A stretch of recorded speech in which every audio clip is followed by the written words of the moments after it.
Class first year. Basically class first year में जो physics है उसका जो पोर्शन बिलोंग करता है वो relatively equal to class ninth है। क्लास नाइन्थ में आपने सबसे पहले मैकेनिक्स के पोर्शन पढ़े, फिर काइनेमेटिक्स के पढ़े, फिर डायनामिक्स के पढ़े, उसके बाद वेव्स और एंड पे जाकर आपने थर्मोडायनामिक्स को टच किया।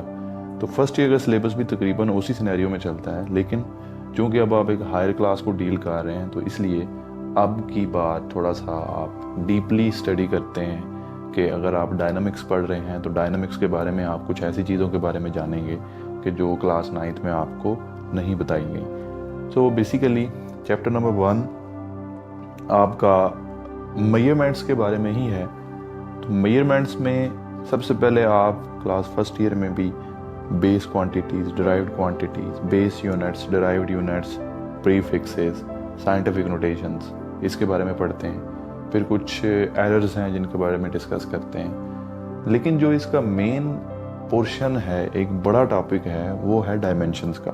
बेसिकली डायमेंशंस के बारे में जब हम स्टडी करते हैं तो हमें कुछ पुरानी जो स्टडी आउट की चीज़ें होती हैं उनके बारे में देखना है। तो सबसे पहले हम ये देखते हैं कि जब हम डायमेंशंस को कोट करते हैं तो हमें किस किस चीज़ का ख्याल रखना पड़ता है। डायमेंशंस अगर ग्रामेटिकली देखा जाए तो डायमेंशन का मतलब होता है सिम्थ, मतलब कि अगर आप किसी चीज़ की लेंथ को कोट कर रहे हैं, विड्थ को कोट कर रहे हैं, हाइट को कोट कर रहे हैं, तो इनको हम डायमेंशन कहते हैं। जैसे हम कहते हैं 2 डायमेंशन, 3 डायमेंशन। तो 2 डायमेंशन का मतलब ये होता है कि हम लेंथ और विड्थ को काउंट कर रहे हैं। अगर हम 3 डायमेंशन को काउंट करते हैं तो हम कहते हैं कि हम लेंथ, विड्थ और हाइट को काउंट कर रहे हैं। लेकिन ये होता है इसका लफ्ज़ी मतलब। लेकिन जब आप फिज़िक्स में आते हैं सो डायमेंशंस का मतलब थोड़ा सा चेंज हो जाता है, जिसके बारे में हम डिस्कस करते हैं। जी स्टूडेंट्स, हम स्टार्ट कर रहे थे डायमेंशन के बारे में। सो बेसिकली डायमेंशंस में हम जो 3 क्वांटिटीज़ डिस्कस करते हैं उनमें सबसे जो पहली क्वांटिटी है वो है लेंथ। लेंथ की डायमेंशन हम लेते हैं L से। सेकंड वन है आपके पास टाइम। टाइम की डायमेंशन हम लेते हैं T से। थर्ड डायमेंशन आपके पास है मैथ्स, और मैथ्स की डायमेंशन को हम कंसिडर करेंगे M से। CGS सिस्टम एक ऐसा सिस्टम था कि जो मैं यहाँ पे बताना ज़रूरी समझूंगा।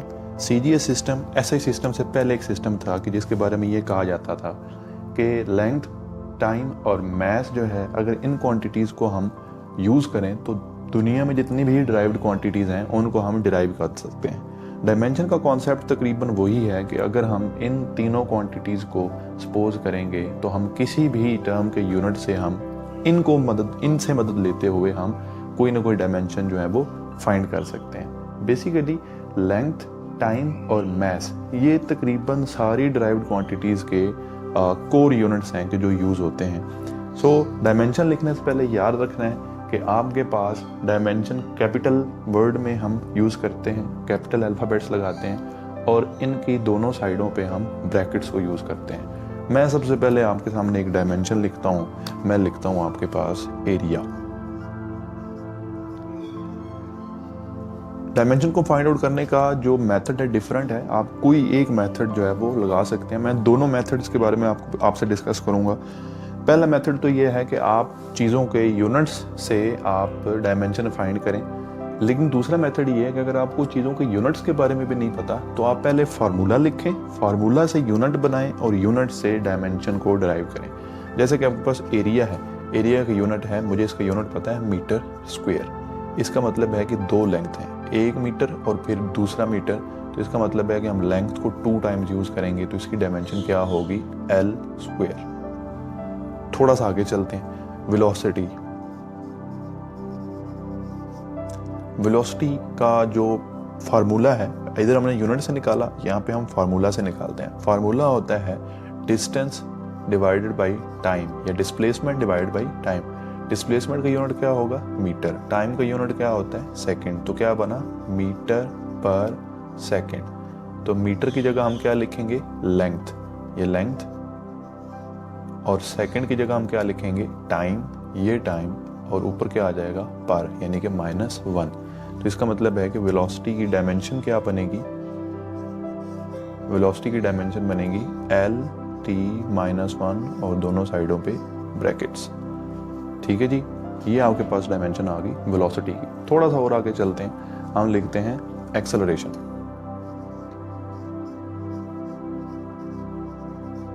एक्सेलरेशन का यूनिट जैसे आपको पता है क्या होता है, मीटर पर सेकंड स्क्वायर। तो मीटर की जगह वही लेंथ और सेकंड स्क्वायर की जगह T-2। तो इसको जब हम शॉर्ट फॉर्म में लिखेंगे तो क्या लिखेंगे, LT-2। ठीक है जी, डायमेंशन को फाइंड करने का जो स्टार्टअप प्लान है वो यही है। अब हम थोड़ा सा आगे चलेंगे, डिफरेंट चीज़ों की डायमेंशन के बारे में देखते हैं कि हम उनके डायमेंशंस को कैसे फाइंड आउट कर सकते हैं। तो चलते हैं जी।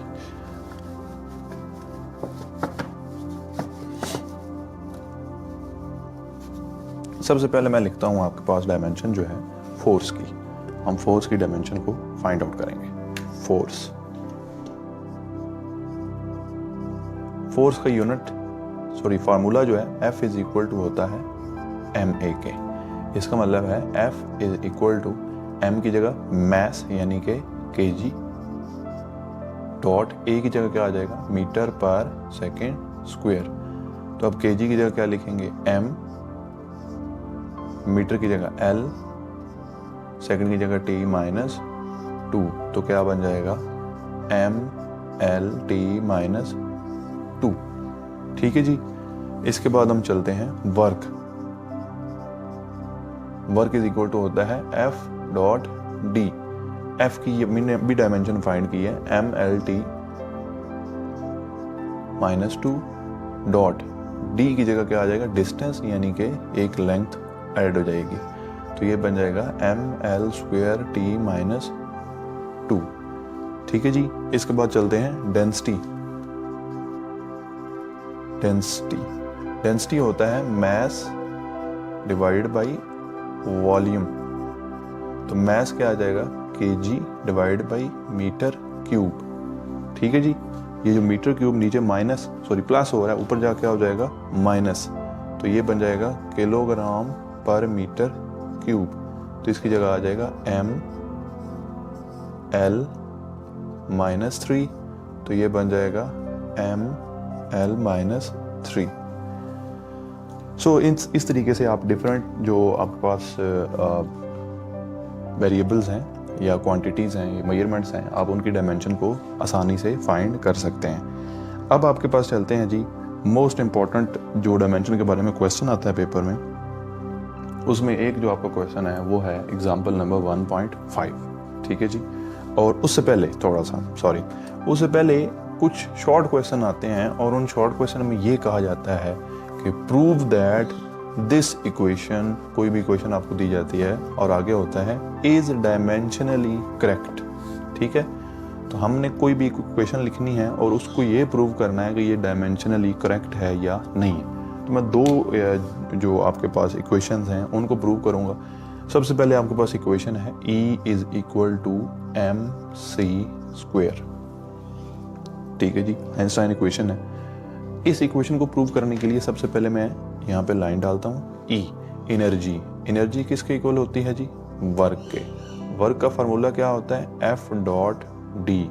F क्या होता है, ma। D की जगह क्या लिखेंगे, डिस्टेंस, यानी कि मीटर।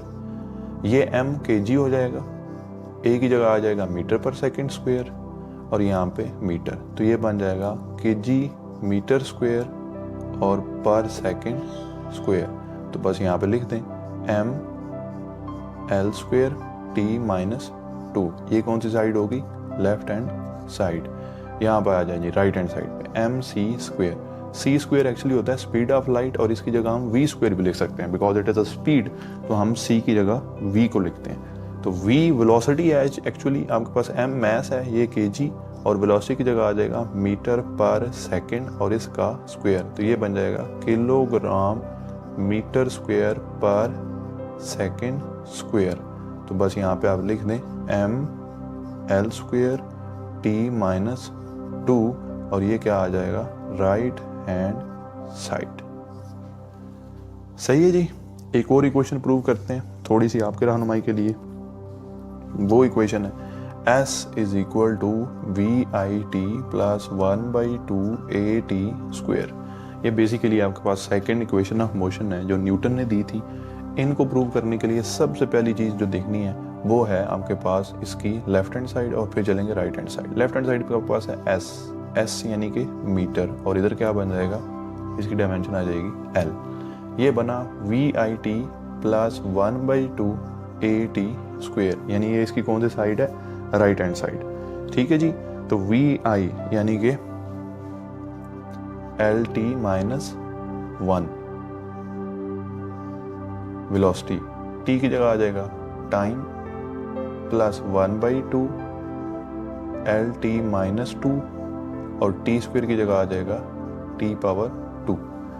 अब मैं इसको यहाँ पे लेके आता हूँ तो ये बन जाएगा, ये T⁻1 या T⁻−1, ये बन जाएगा LT + 1 - 1 को मैं एडअप करके आंसर लिख रहा हूँ 0 प्लस 1/2 L, ये भी T⁻² + 2 0 T⁻0। तो ये T⁻0 1, ये हमारे L + 1/2 L। इनका जब LCM लेंगे तो ये आ जाएगा 3/2 L। जब भी कोई कांस्टेंट आता है किसी भी वैल्यू के सामने, ठीक है, तो आपने एक चीज़ ये जो याद रखनी है वो ये है कि आपने उस कांस्टेंट को इग्नोर कर देना है। ब्रैकेट्स, ठीक है जी। तो यहाँ पे जब आप कांस्टेंट को इग्नोर करते हैं तो आपका आंसर जो है वो क्या आ जाएगा, L। तो ये कौन सी साइड है, राइट हैंड साइड, और ये कौन सी साइड है, लेफ्ट हैंड साइड। ठीक है। अब हम चलते हैं आपके एग्जांपल नंबर 1.5 की तरफ। ठीक है जी। एग्जांपल नंबर 1.5 को जब मैं सॉल्व करवाने का तरीका आपको बता दूंगा तो it will be very easy कि आप इस बुक का जो न्यूमेरिकल नंबर, जस्ट एक मिनट मैं ज़रा चेक कर लूँ, जो नई बुक फेडरल बोर्ड ने जो दी हुई है, तो इस बुक का जो न्यूमेरिकल नंबर आपके पास है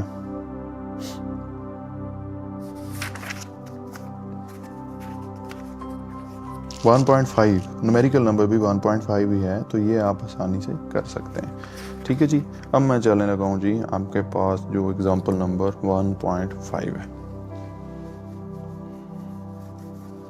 जब भी आपके पास किसी भी नई टॉपिक की वीडियो अपलोड की जाती है तो उसके कमेंट सेक्शन में लाजमी कोई ना कोई क्वेश्चन अगर आपके माइंड में आता है तो वो पूछा करें, ताकि हमें इल्म हो कि कोई ऐसी चीज़ जो मिस हो रही है इसके दरमियान से वो भी आप तक हम पहुंचा सकें। तो अब चलते हैं जी एग्जांपल नंबर 1.5 की तरफ। ठीक है जी। इसकी जो स्टेटमेंट है वो है आपके पास, deduce the relation for time period of a simple pendulum. Time period of a simple pendulum possibly depends upon length of pendulum, mass of the bob, acceleration due to the gravity and angular displacement theta। ठीक है जी। सो 4 चीज़ों पे depend कर रहा है आपके पास time period. तो सबसे पहले हम लिखेंगे कि टाइम पीरियड को या जितने भी 4 वेरिएबल्स हैं उनको हम किस किस चीज़ से डिनोट कर रहे हैं। ठीक है जी। तो हम कहते हैं लेट टी जो है वो टाइम पीरियड होगा। ठीक है जी। Secondly G will stand for gravity. ठीक है। उसके बाद length of the pendulum small l होगा।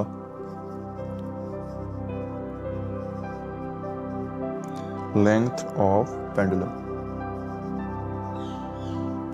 ठीक है। उसके बाद थीटा होगा। थीटा आपको पता है कि हम एंगल के लिए सपोज करते हैं। और आखिर में आपके पास बस, ठीक है जी, ये 3 चीज़ें ही हैं। Mass of the Bob, m जो होगा ये होगा मैस ऑफ द बॉब। अब चलते हैं जी आगे। अब जनाब यहाँ पे हम शुरू करते हैं। वो कहता है कि इन चीज़ों को जब हम कंबाइन करेंगे, वो कहता है ये तीनों चीज़ें आपके टाइम पीरियड को अफेक्ट कर रही होती हैं, लेकिन हम यहाँ पे जिस चीज़ को इग्नोर कर रहे हैं वो है आपके पास थीटा। थीटा को हम इसलिए इग्नोर करते हैं बिकॉज ये एक ज्योमेट्रिकल वैल्यू है और इसकी कोई डायमेंशन जो है वो नहीं होती, तो इसको हम इग्नोर करेंगे। तो सबसे पहली जो मैं आपके पास लिखता हूँ वैल्यू, वो मैं लिखता हूँ कि t is proportional to, length बच गया मेरे पास, मैथ बच गया मेरे पास और g बचा मेरे पास। लेंथ की power a, mass power b, g power c, because हम डायमेंशन फाइंड करने लगे हैं। So we have to find their powers. तो हम इसको ख़त्म करने के लिए क्या लगाएंगे, k l power a, m power b, g power c। ठीक है जी।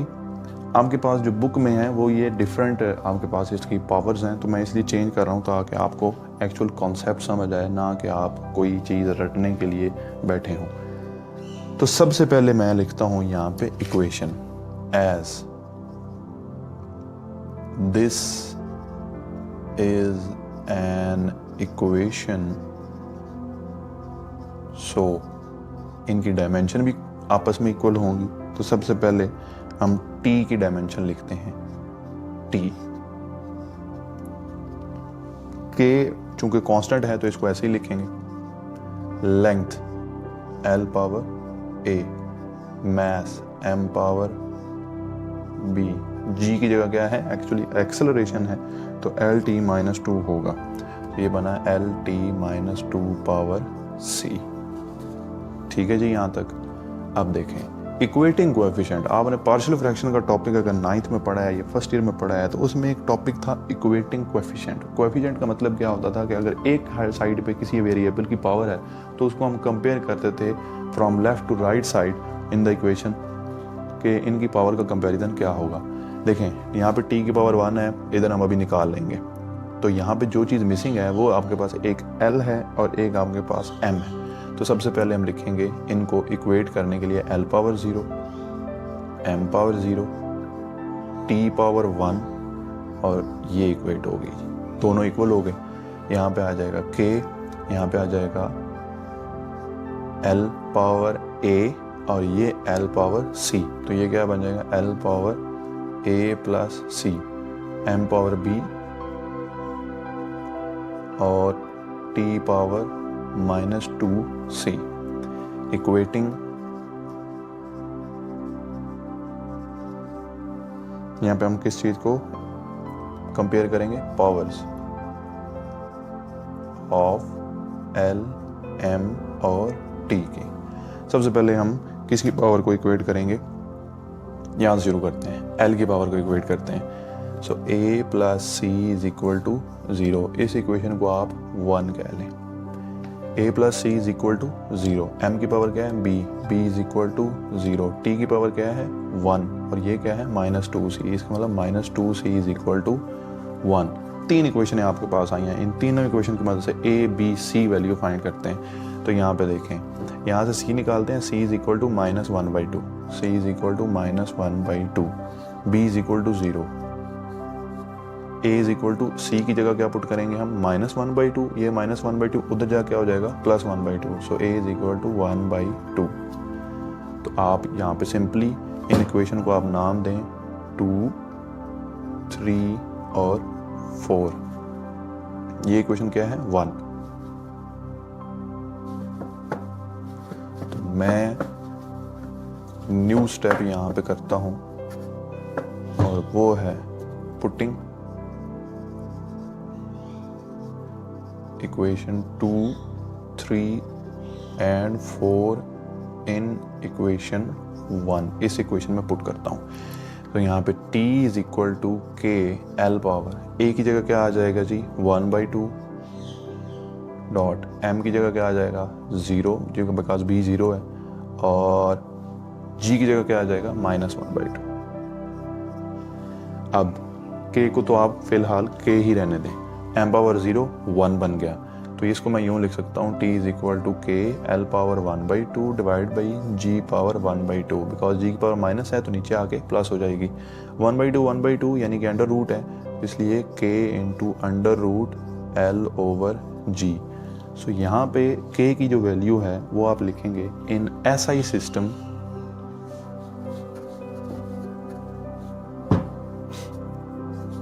इन SI यानी कि सिस्टम इंटरनेशनल, जो k की वैल्यू है वो है 2 पाई। तो वैल्यू को पुट करें t is equal to 2 pi under root L over G। ये आपके पास प्रूव हो गया। ठीक है जी। ड्रैग फोर्स का आपके पास एक प्रूफ एक्सरसाइज में आएगा नंबर 1। फिर आपके पास एक और आता है जी की वैल्यू आपने फाइंड करनी होती है न्यूटन लॉ ऑफ ग्रेविटेशन की, उसको आप कंसिडर करेंगे। If there will be an issue you must ask in the comment section. I think so this lecture will be very helpful to you in the regards of the dimension. So thank you so much for watching us. बहुत शुक्रिया। अस्सलाम वालेकुम।